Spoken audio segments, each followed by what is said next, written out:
Assalamualaikum warahmatullahi wabarakatuh. Para siswa sekalian, alhamdulillah hari ini kita bisa bertemu kembali.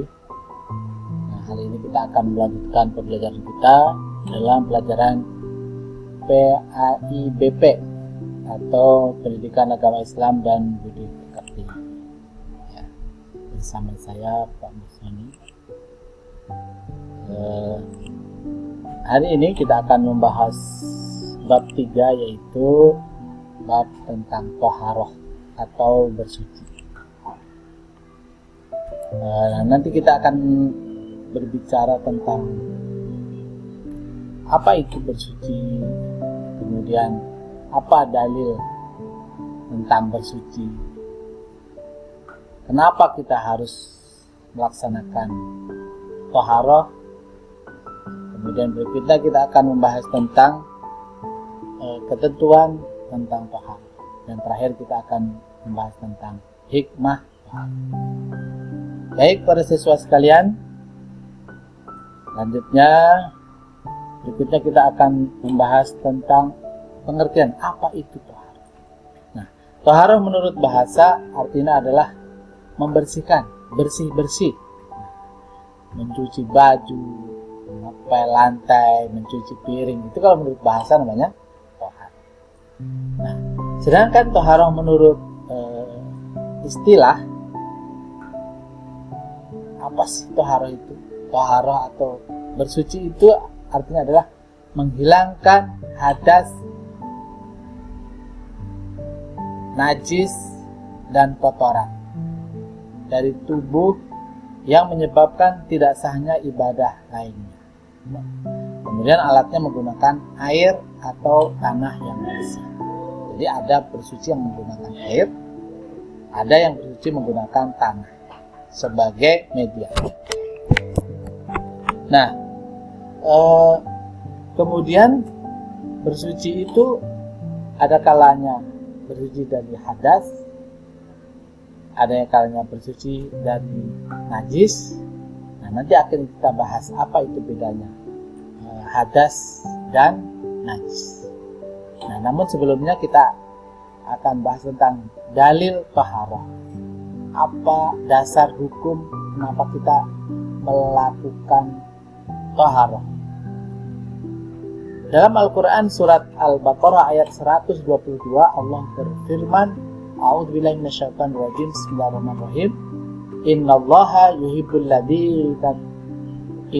yuhibbut tawwabina wa yuhibbul mutatahhirin. Yang artinya sungguhnya Allah menyukai orang-orang yang bertaubat dan menyukai orang-orang yang bersuci. Kemudian sabda Rasulullah SAW an Abi Sa'id Al-Khudri, at-tahuru syatrul iman. Diriwayatkan dari sahabat Abi Sa'id Al-Khudri, Nabi Muhammad SAW bersabda bahwa kebersihan itu sebagian dari iman. Nah, ini diantara dua dalil. Yang pertama yang dari Al-Quran, yang kedua dari hadis, tentang bagaimana kita melakukan toharoh atau bersuci. Ini dua perintah yang disampaikan oleh Al-Quran dan disampaikan oleh hadis, yang menjadi dasar mengapa kita melakukan toharoh. Berikutnya, tujuannya. Kenapa kita harus toharoh? Kita harus bersuci. Tujuannya yang pertama adalah guna mencucikan diri dari kotoran berupa hadas dan najis. Nah, nanti kita bahas satu-satu ya, apa itu hadas dan apa itu najis. Kemudian tujuannya adalah bahwa toharoh itu sebagai syarat sahnya kita untuk melaksanakan sholat atau ibadah yang lain. Kalau seseorang mau sholat tapi tidak bersuci dulu, maka tidak sah sholat. Maka ini adalah hal yang sangat penting. Toharoh itu harus dilakukan dengan sebaik-baiknya, dengan benar. Kemudian Toharoh, tadi saya sampaikan bahwa ada toharoh atau bersuci itu ada kalanya bersuci dari najis dan bersuci dari hadas.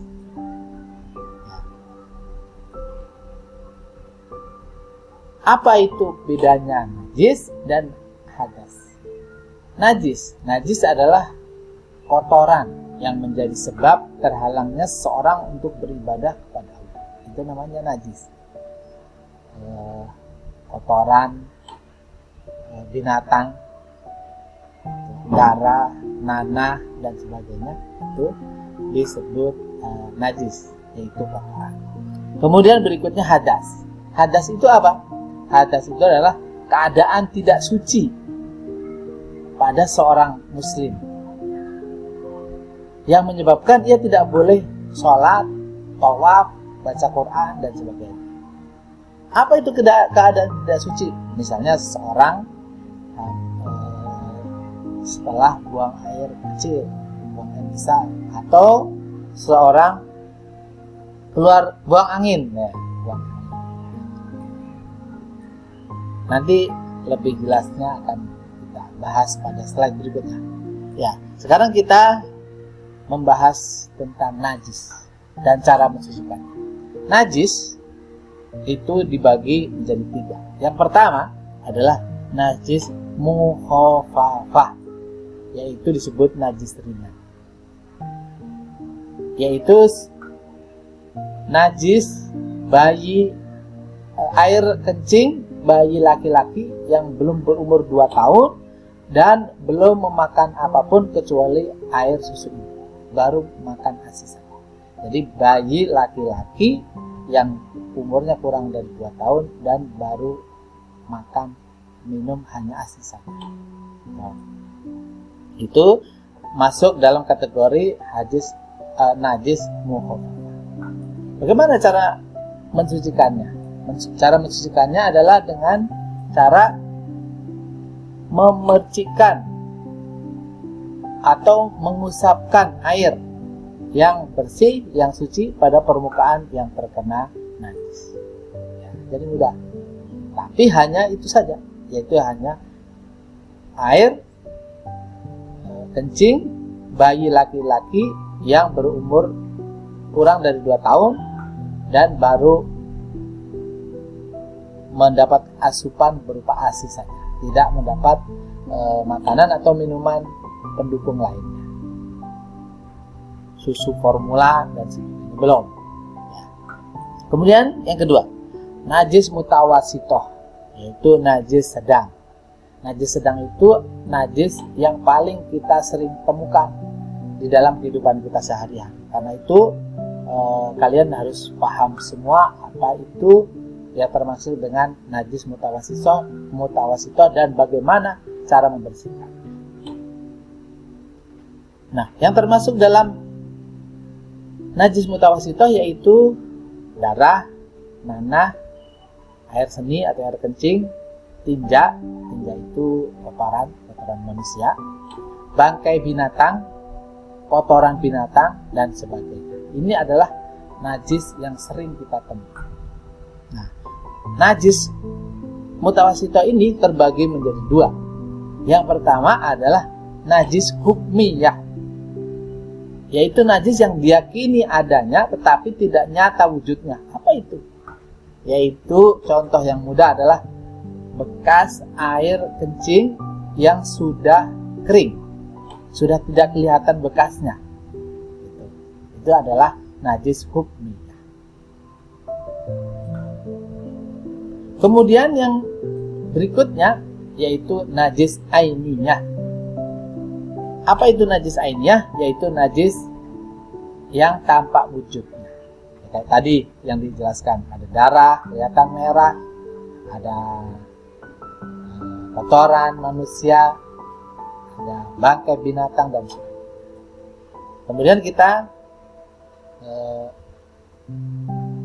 cara mensucikannya. Bagaimana cara mensucikan najis mutawasitoh? Kalau najis hukmiyah, cara mensucikannya adalah mengalirkan air pada benda yang terkena najis, yang mana najisnya sendiri sudah tidak kelihatan. ya. Misalnya air kencing, misalnya kita punya sapu dikencingin kucing misalnya, tapi sudah tidak kelihatan bekas kencingnya, maka cara membersihkannya dengan mengalirkan air pada benda yang terkena najis. Sedangkan membersihkan najis ainiyah yaitu dengan menghilangkan 3 hal dari tempat yang terkena najis, yaitu rasa apa pahit, apa manis, atau asam, warna, kelihatan dari noda di sesuatu yang kena najis, warna hitam, warna kuning, dan baunya dicium dengan menggunakan hidung, bahwa oh ini masih ada bau kotoran. Nah, itu 3 hal ini harus sampai hilang. Itu cara membersihkan najis mutawasithah yang masuk kategori najis ainiyah, yang mana ada najisnya itu kelihatan. Jadi harus kelihatan sampai hilang. Kalau ada bangkai kucing, bangkai tikus, ya berarti bangkainya dulu dibuang terlebih dahulu.